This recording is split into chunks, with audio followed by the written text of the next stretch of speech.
आज हम लोग क्षेत्रमिति पढ़ने वाले हैं और क्षेत्रमिति में सबसे पहले देखेंगे कि क्षेत्रमिति क्या है, क्या है या किसे कहते हैं, और उसके बाद इस क्षेत्रमिति में किन किन टॉपिकों को पढ़ना है, मुख्य टॉपिक क्या है, उसके मुख्य टॉपिक, और मुख्य टॉपिक के अंतर्गत सबसे पहले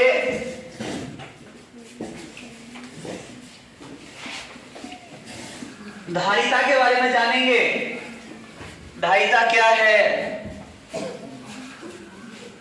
धारिता का क्या अवधारणा है, और उसके बाद आयतन, आयतन क्या है, आयतन की क्या अवधारणा है। देखेंगे कि दोनों का मात्रक तो सेम होता है, कभी कभी लोग आयतन को धारिता और धारिता को आयतन भी समझ लेते हैं, तो इन चीजों में, इन दोनों में अंतर भी स्पष्ट करेंगे। और उसके बाद हम लोग पढ़ेंगे आयतन अथवा धारिता की, धारिता का इकाई मतलब मात्रक। सभी राशियों को मापने के लिए एक विशेष मानक की आवश्यकता होती है ना। जैसे ये मान लीजिए कि ये फर्श है और यहां से उस कॉर्नर से लेकर के उस कॉर्नर तक अगर मापेंगे दूरी, तो इसके लिए एक दूरी का ही एक मात्रक पैमाना बनाया जाएगा। एक छोटा सा पैमाना को हम क्या बोलेंगे, मीटर, और जितने बार ये रिपीट करेगा, जितने बार आएगा उतना ठो मीटर। ठीक इसी तरह से आयतन का ही मात्रक होता है और मात्रक के बारे में हम लोग जानेंगे। उसके बाद हम लोग बेलन पढ़ेंगे। बोलिएगा कि सर पहले तो घनाभ, घन ये चीज होनी चाहिए, उसके बाद बेलन। लेकिन बेलन, घन और घनाभ एक्चुअली पहले हम लोग पढ़ लिए हैं कल ही। तो आज ये फिर से ये शुरू से बताने का क्या प्रयोजन है, क्या उद्देश्य है, शुरू से बताने का उद्देश्य है कि जो बच्चे कल नहीं आए थे या एब्सेंट थे या मान लीजिए जल्दी चले गए थे, तो वो भी समझ सके। और आज एक तरह से कंप्लीट क्लास होने वाली है क्षेत्रमिति का, शुरू से लेकर के, ठीक है, लास्ट तक, आयतन की इकाई। और उसके बाद हम लोग देखेंगे कि बेलन, ठीक है, बेलन, ठीक है, और बेलन का आयतन, वो पृष्ठ क्षेत्रफल,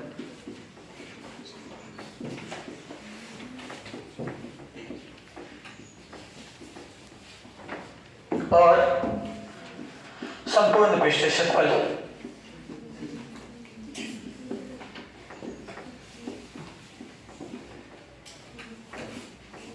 संपूर्ण पृष्ठीय क्षेत्रफल। और इसका, इसके जो सूत्र होगा, इससे जो व्युत्पत्तियां निकलेंगी उसको हम प्रूफ करेंगे, इसके सूत्रों को प्रूफ करेंगे कि इस बेलन का आयतन पाई आर स्क्वायर एच क्यों होता है। इन चीजों को भी देखेंगे। और यहां देखने को मिलेगा कि बेलन एक विशिष्ट प्रकार का घनाभ होता है। बोलिए, बेलन घनाभ होता है, यस। उन चीजों को हम देखेंगे और उसी के आधार पर प्रूफ करूंगा कि बेलन का आयतन क्या होता है, बेलन का वक्र पृष्ठीय और संपूर्ण पृष्ठीय क्षेत्रफल क्या होता है। इन आधार पर हम बहुत सारे प्रश्नोत्तर भी करेंगे। तो ये था आपको मुख्य टॉपिक, क्या हमको पढ़ना है। अब हम चलते हैं सीधे अपने पढ़ाई पर। आखिर ये क्षेत्रमिति क्या है, क्षेत्रमिति क्या है, क्या चीज है क्षेत्रमिति। तो पहला चीज कि हम लोग विषय गणित के अंतर्गत पढ़ रहे हैं। क्षेत्रमिति मतलब गणित का ही एक शाखा है, इसमें तो किसी को डाउट नहीं होगा। गणित का ये शाखा है। और इस क्षेत्रमिति में देखिए दो तरह के शब्द से बना है क्षेत्रमिति, क्षेत्र और मिति। ये जो शब्द है क्षेत्रमिति, एक शब्द जिसको मेंसुरेशन कहते हैं अंग्रेजी में, ये दो शब्दों से मिलकर बना है, क्षेत्र से प्लस मिति से। क्षेत्र का अर्थ होता है जगह, क्षेत्र का होता है जगह, स्थान। क्या बोलते हैं आप किस क्षेत्र से हैं बताइए, क्या बोलते हैं क्षेत्र बात करता, क्षेत्र बोलते हैं विशिष्ट पर्टिकुलर स्थान, जगह। और मिति शब्द जो है ये मेट्रो का हिंदी रूपांतरण है, और मिति का अर्थ होता है मापन, मापन। तो मापन का अर्थ समझ गए, मेजरमेंट करना, मापन। अब यहां से एक मोटा मोटी अंदाजा आइडिया लग रहा होगा, इस क्षेत्रमिति का अर्थ हुआ जगहों का मापन, अर्थात स्थानों का, क्षेत्रों का मापन। अब प्रश्न उठता है कि किन क्षेत्रों का, हम लोग क्षेत्रमिति में जगहों का तो मापन पढ़ेंगे, अगर किन जगहों का मापन पढ़ेंगे, कौन सा जगह, ठीक है। तो दो तरह के जगहों का पढ़ेंगे, दो तरह के क्षेत्र के बारे में पढ़ेंगे।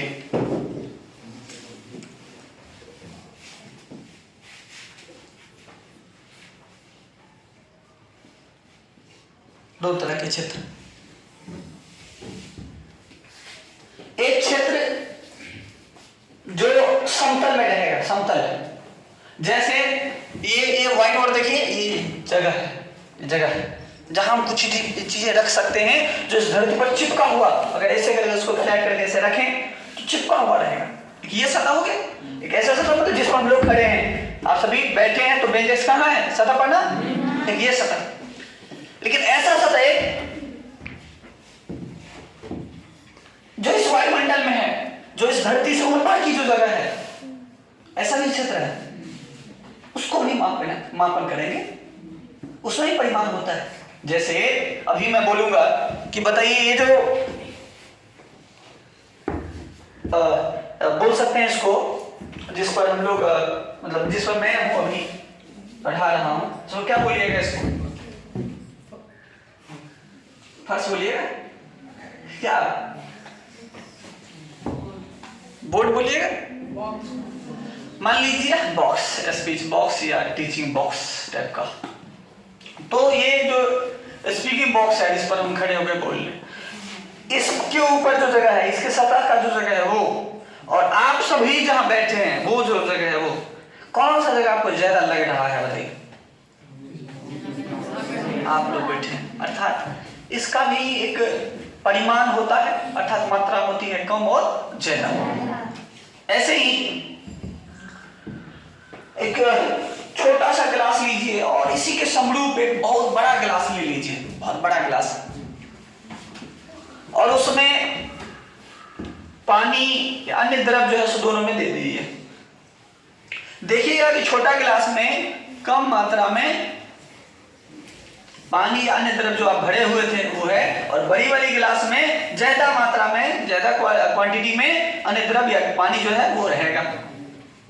मतलब क्या कि छोटा वस्तु कम जगह को छेड़ता है और बड़ा वस्तु ज्यादा जगह को छेड़ता है। एक रूम, छोटे रूम जो सामान्य तौर पर कंप्यूटर क्लास आप लोग करते हैं तो वहां जो देखते रहिएगा उसमें कम स्पेस है, कम सामान से एडजस्ट हो सकता है। अभी इस क्लासरूम को देखिए, दिखाइए इस क्लासरूम को दिखाइए, तो इस क्लासरूम में देखिएगा तो कितना स्पेस है, पर स्पेस करके देखिए तो काफी स्पेस है, बताइए। तो स्वाभाविक है कि ये जो दूसरा जगह है जो इस धरती से, इस सतह से ऊपर है, उसमें भी ज्यादा और कम जगह होता है, मतलब उसमें भी परिमाण होता है। तो ये दो तरह का क्षेत्र हो गया, एक हो गया समतल आकृति का क्षेत्र, समतल क्षेत्र। समतल क्षेत्र के अंतर्गत आ जाएगा, जैसे देख लीजिए आपका ये मान लीजिए टेबल है या बेंच जिस पर आप बैठे हुए हैं, तो ये जो क्षेत्र है ये समतल क्षेत्र है।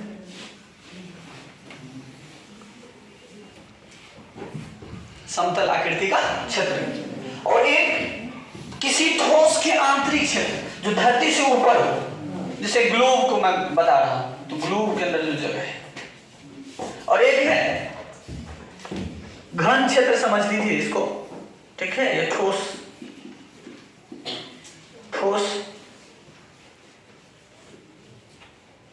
आकृति द्वारा, ठीक है, छेका गया जगह, छेका गया क्षेत्र। मतलब मान लीजिए ये पाइप है और इस पाइप के जो आधार है वो वृत्ताकार है, उसको आप रख देते हैं तो ये सतह से ऊपर कुछ जगह छेकता है। इस वायुमंडल में धरती से ऊपर अनंत है ना, कितना जगह है, कोई अंदाजा है? इस आकाश में, इस विमान में जो जितना जगह छेकेगा वो उसका आयतन होगा। यस, या वह वस्तु के अंदर कितना जगह है वो इसका आयतन होगा। समझ में आ रही बात? यस। तो एक हो गया समतल क्षेत्र, वह जो किसी सतह की ऊपरी जगह होगा, ज्यादा कम होगा। और ये एक होगा इसके अंदर जितना वस्तु और पानी को आप रख सकिएगा, ये जगह। जैसे क्लास में भी हम सभी बैठे हैं तो एक जगह में बैठे हैं, आयतन धरती से ऊपर। तो ये दो तरह का क्षेत्र होता है, दोनों को मापन करेंगे। और अच्छी बात यह है कि समतल क्षेत्र के बारे में हम लोग पढ़ लिए हैं। जैसे समतल आकृति के जो क्षेत्र होगा, ऐसे बोल सकते हैं, समतल आकृति के जो क्षेत्र होगा समतल क्षेत्र के अंतर्गत आएगा। इसमें हम लोग निकाले हैं क्षेत्रफल। क्या क्या पढ़े हैं? क्षेत्रफल। इसमें हम लोग पढ़े हैं परिमिति। क्या पढ़े हैं? चारों तरफ का मापन पढ़े, अर्थात बाउंड्री। कोई आकृति जो जिस बाउंड्री से, जिस रेखा से घिरी हुई है उसका क्या माप होगा, वो पढ़े परिमिति में। और इसी का दूसरा था परिमाप। क्या था? परिमाप। इसमें हम लोग देखेंगे कि इस तरह का आकृति में, ठोस आकृति में दो तरह का क्षेत्र रहेगा। एक क्षेत्र जो उसमें समतल भी रहेगा और दूसरा उसके अंदर भी रहेगा। दो तरह का जगह रहेगा। जैसे यहां ध्यान दीजिएगा, कल का एग्जाम्पल लेकर के मैं आपको समझाने जा रहा हूं, ध्यान दीजिए। ये क्या है? और आकृति दिखा दे रही है, घनाभ है। और घनाभ में कल बताए थे कितना पृष्ठ है, 6 टोटल। देखिए यहाँ अब मान लीजिए बाहर में है तो एक ये आगे और इससे जस्ट थोड़ा आगे यहाँ है और आगे 2, देखिए बाएं दाएं 3 और ऊपर और नीचे 4, 6 ना भाई साहब। आगे पीछे 2 हो गया, बाएं दाएं 4 हो गया, ऊपर नीचे 6 सतह था। अब ये सतह में जिसको आप दीवार बोले थे और इसको हम घर और रूम मान करके बताए थे, ये सभी समतल सतह है। यस यस यस, ये जिसको हम रंग रहे थे समतल सतह है। तो इसका होगा क्षेत्रफल। इस सतह का क्या होगा? इसको मापेंगे, क्षेत्रफल का करके मापेंगे। और इसको अगर बक्सा माना जाए और ऐसा बक्सा जो लीकेज ना करता हो, वाटर प्रूफ हो, इसमें अगर हम पानी भर दें, इसमें पानी भर दें, इसमें पानी भर दें और टैंक जैसे ऐसे हो जाए, तब जितना जगह रहेगा पानी देने के लिए, वो जो बीच वाला जो जगह रहेगा ना, वो हो जाएगा उसका आयतन। ये 2 जगह की मैं बात बता रहा हूं। समझ में आई बात? तो अब यहां से परिभाषा निकल जाएगा कि क्षेत्रमिति गणित की वह शाखा है जिसके अंतर्गत हम लोग विभिन्न आकृतियों का, विभिन्न आकृति मतलब क्या? ठोस आकृति, समतल आकृति, इन आकृतियों का क्या क्या निकालेंगे? क्षेत्रफल, परिमाप, आयतन, धारिता, इन सभी के बारे में अध्ययन करते हैं गणित के उस शाखा को। अब बता दीजिएगा ना आराम से, बोलिए तो। क्षेत्रमिति गणित की वह शाखा है जिसके अंतर्गत विभिन्न आकृतियों का, विभिन्न आकृति मतलब ज्यामितीय आकृति, उसका क्षेत्रफल, परिमिति और आयतन संबंधी विभिन्न प्रश्नों का हल किया जाता है। हो जाएगा? चलिए, तो अब मैं उम्मीद करता हूं कि क्षेत्रमिति क्या है आप समझ गए होंगे। क्लियर हो गया क्षेत्रमिति क्या है? चलिए, गुड। अब मुख्य टॉपिक में बोले थे कि जो क्षेत्रमिति पढ़ने जा रहा है, ये धारिता क्या है? ये धारिता कैपेसिटी, ये धारिता सब धारण करने की क्षमता से बनी हुई है। धारण करने की क्षमता से बनी हुई है। कई बार ऐसा समझा जाता है कि जो आयतन है वो वस्तु को वही धारिता है। ये बात कई हद तक सत्य भी है, लेकिन कई बार उस लिक्विड को या गैस को कंप्रेस करके कम जगहों में सीमित कर दिया जाता है, वहां ये चीजें असत्य हो जाती है। इन चीजों को आप उदाहरण के तौर पर आसानी से समझ सकते हैं। मैं 2 कंटेनर यहां ले रहा हूं चित्र में, और 2 कंटेनर के माध्यम से मैं समझाऊंगा कि धारिता क्या है। देखिए,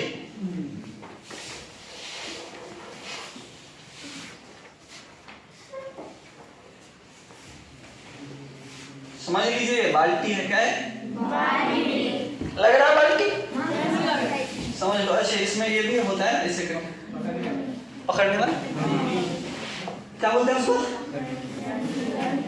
डंडी? हाँ, हैंडल।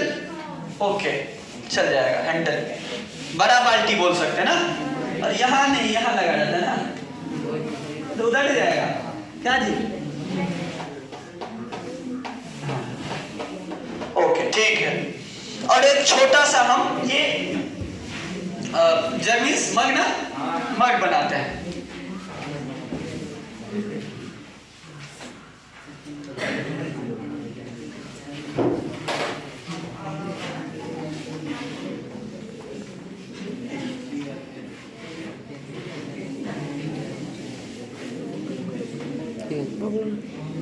ठीक है।